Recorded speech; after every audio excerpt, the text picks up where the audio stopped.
ഖബറിൽ മയ്യത്തിറക്കി വെച്ചാൽ നമ്മുടെ കൂട്ടുകാര് മുകളിൽ കല്ല് വെച്ച് ചളി കൊണ്ട് തേച്ച് അവസാനത്തെ തുളയും കാണാത്ത രൂപത്തിൽ ഭദ്രമായൊരു വീടൊരുക്കും. നമ്മളെ ഉപ്പ വീടുണ്ടാക്കാൻ വേണ്ടി 10-15 കൊല്ലം മരുഭൂമിയിൽ കഷ്ടപ്പെട്ടെങ്കിൽ നമുക്ക് അവസാനമായി അന്തിയുറങ്ങാനുള്ള വീട് 15 മിനിറ്റ് കൊണ്ട് തയ്യാറാകും.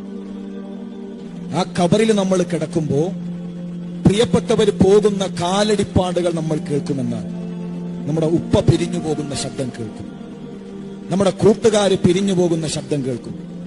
അവസാനത്തെ കൂട്ടുകാരനും 6 അടി മണ്ണിൽ നമ്മളെ തനിച്ചാക്കി നടന്നു പോകുന്ന കാലടിപ്പാടുകൾ ഖബറിൽ പ്രിയമുള്ളവരെ നമ്മൾ കേൾക്കും.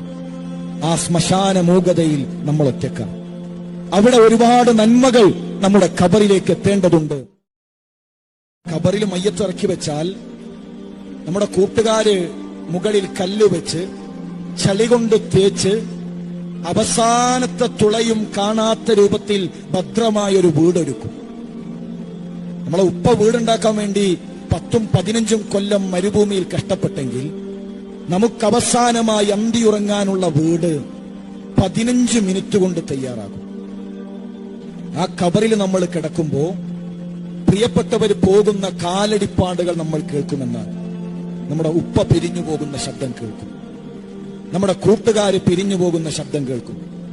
അവസാനത്തെ കൂട്ടുകാരനും 6 അടി മണ്ണിൽ നമ്മളെ തനിച്ചാക്കി നടന്നു പോകുന്ന കാലടിപ്പാടുകൾ ഖബറിൽ പ്രിയമുള്ളവരെ നമ്മൾ കേൾക്കും.